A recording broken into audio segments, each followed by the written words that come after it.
वो sets and functions जो है हम उसकी एक्सरसाइज 5.1 कर चुके हैं। आज हम एक्सरसाइज 5.2 करने से पहले उसकी कुछ बेसिक डेफिनेशन जो कि आपके लिए समझना ज़रूरी है वो करेंगे। अगर आप हमारे चैनल पर नए हैं तो हमारे चैनल को लाइक शेयर सब्सक्राइब कीजिए, बेल आइकन के बटन को दबाइए ताकि हमारी हर नई आने वाली वीडियो का नोटिफिकेशन आपको मिल सके और आपकी इस कामयाबी के सफ़र में हम आपके साथ साथ रहें। जी, जिस तरह हमने एक्सरसाइज 5.1 करने से पहले उसकी कुछ बेसिक्स डेफिनेशंस कुछ सेट सीखे थे, इसी तरह जो 5.2 के टॉपिक्स हैं उनसे पहले अगर आप इन डेफिनेशंस को अच्छी तरीके से जो है वो समझ लेते हैं तो आपको एक्सरसाइज करनी इजी हो जाएगी। हमारे पास सबसे पहले commutative property of union. Commutative property क्या है? अब आपको अगर दो सेट्स ए और बी गिवन हो, आप उन दोनों का जो है आपके पास कम्यूटेटिव प्रॉपर्टी ऑफ यूनियन है, उन दोनों का यूनियन लें तो अगर आप ए यूनियन बी ले रहे हैं तो उसका आंसर बी यूनियन ए के भी बराबर आना चाहिए।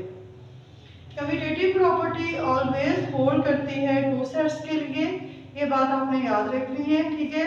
चाहे वो इंटरसेक्शन के लिए हो चाहे वो यूनियन के लिए हो, कम्यूटेटिव प्रॉपर्टी हमेशा टू डिजिट्स के लिए या टू जो है वो सेट्स के लिए होल्ड करती है। जिस तरह हम कहते हैं 2 + 3 है और 3 + 2, दोनों का आंसर हमारे पास क्या आएगा? 5 आएगा। This property is called a commutative property, ठीक है। ये तो हमारे पास commutative property with respect to addition थी। इसी तरह मल्टीप्लिकेशन होती है। इसी तरह अब हम सेट का चैप्टर पढ़ रहे हैं तो कम्यूटेटिव प्रॉपर्टी के अगर हमारे पास टू सेट ए और बी गिवन है, हम ए का यूनियन बी के साथ ले रहे हैं तो जो उसका आंसर होगा वही बी यूनियन ए का आंसर होगा। Then we can say the commutative property hold for the union of two sets, ठीक है। इसी तरह जब इंटरसेक्शन की बात करेंगे, कम्यूटेटिव प्रॉपर्टी ऑफ इंटरसेक्शन है टू सेट्स का हम इंटरसेक्शन लेंगे, ठीक है। कब हम कहेंगे कि कम्यूटेटिव प्रॉपर्टी होल्ड करती है for two sets with respect to intersection, जब A intersection B is equal to आएगा बी इंटरसेक्शन ए के, ठीक है। कि हम ए इंटरसेक्शन बी कर लें या बी इंटरसेक्शन ए कर लें, दोनों सूरतों में हमारा आंसर इक्वल आना चाहिए। नेक्स्ट हमारे पास प्रॉपर्टी है associative property. Associative property always hold करती है फॉर 3 डिजिट्स या फॉर 3 सेट्स, ठीक है। इसको हम कहते हैं एसोसिएटिव। अब ये विद रिस्पेक्ट टू हमारे पास इंटरसेक्शन है, आप 2 + 3 पहले प्लस कर लें, बाद में ऐड जो है वो 1 कर लें, या पहले 3 + 1 कर लें, बाद में आप जो है वो 2 कर लें, दोनों में आपका आंसर सेम आएगा। इसी तरह एसोसिएटिव प्रॉपर्टी में आपको 3 सेट्स गिवन होंगे ए बी सी, आप पहले ए का बी के साथ यूनियन ले लें और उसका जो आंसर आएगा उसका यूनियन आप सी के साथ ले लें। आपके पास दूसरी साइड में आप बी यूनियन सी पहले कर लें और उसके बाद उसका आंसर जो है जो आंसर आएगा उसका यूनियन आप ए के साथ ले लें तो भी आपका आंसर इक्वल आएगा, ठीक है। इसी तरह हमारे पास एसोसिएटिव प्रॉपर्टी ऑफ इंटरसेक्शन है कि आप पहले दो सेट्स का इंटरसेक्शन लेके तीसरे के साथ इंटरसेक्शन लें, या पहले दो का लास्ट वाले पहले दो का लेके पहले वाले के साथ जो है आप इंटरसेक्शन लें, दोनों सूरतों में हमारा आंसर इक्वल आएगा। बस डिफरेंस ये है कि हमारे पास कम्यूटेटिव प्रॉपर्टी 2 सेट्स के लिए होल्ड करेगी और एसोसिएटिव प्रॉपर्टी हमारे पास 3 सेट्स के लिए होल्ड करेगी। जी, नेक्स्ट हमारे पास है distributive property of union over intersection, ठीक है ना। डिस्ट्रीब्यूट का मतलब है हमने उसको डिवाइड करना है जो ब्रैकेट में हमें चीज गिवन है, ठीक है ना। डिस्ट्रीब्यूट कर रहे हैं हम किसको? यूनियन को ओवर इंटरसेक्शन पे। अब आपके पास देखें गिवन है ए यूनियन ब्रैकेट में क्या है बी इंटरसेक्शन सी।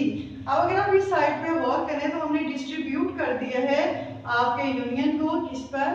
आपकी इंटरसेक्शन के साथ ए यूनियन बी। आपने पहले इसका पेज ले लिया ए यूनियन बी, इंटरसेक्शन का साइन सेंटर में आ गया, फिर आपने ए यूनियन सी को डिस्ट्रीब्यूट कर दिया ए यूनियन को सी के साथ, यानी कि जो आपका यूनियन था आपने उसको डिस्ट्रीब्यूट किया over intersection A union B, ठीक है। फिर इंटरसेक्शन का साइन आ गया, फिर इसी ए यूनियन को आपने सी के साथ डिस्ट्रीब्यूट कर दिया। This is called distributive property of union over intersection. ठीक है, अब आपके पास distributive property of intersection over union है, तो अब आपके पास ए इंटरसेक्शन होगा, ठीक है, और बी यूनियन सी। अब हम ए इंटरसेक्शन को डिस्ट्रीब्यूट करेंगे बी के साथ आ गया, यूनियन का साइन हमने अलग कर लिया, फिर हमने ए इंटरसेक्शन को डिस्ट्रीब्यूट कर दिया सी के साथ। So that's why this property is called a distributive property of intersection over union. Next हमारे पास है जी डी मॉर्गन्स लॉ। ये जितनी हमने अभी डेफिनेशंस पढ़ी हैं ये सारी की सारी यूज होंगी आपकी एक्सरसाइज 5.2 में, इसीलिए मैंने अपने टॉपिक का नाम भी जो है बेसिक डेफिनेशन ऑफ एक्सरसाइज 5.2 रखी है, ताकि आपको पता हो कि आपने 5.2 से करने से पहले इन चीज़ों को समझना है।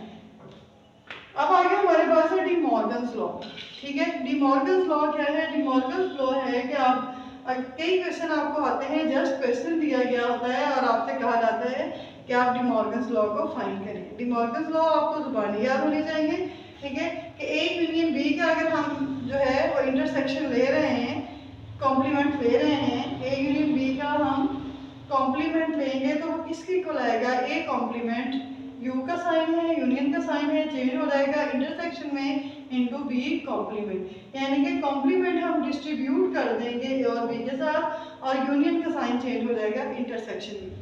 ये आपके पास first law of De Morgan है। सेकंड आपसे क्या कहता है? ए इंटरसेक्शन बी का complement is equal to A complement union B complement. Complement distribute हो गए और इंटरसेक्शन का साइन यूनियन में चेंज हो गया। कई दफा तो जो लॉ आपने फाइंड करना होता है वो आपको गिवन होता है। अगर आपको जस्ट कहा गया है कि find the De Morgan first law या सेकंड लॉ, तो आपको ये चीज़ जो है वो जुबानी याद होनी चाहिए।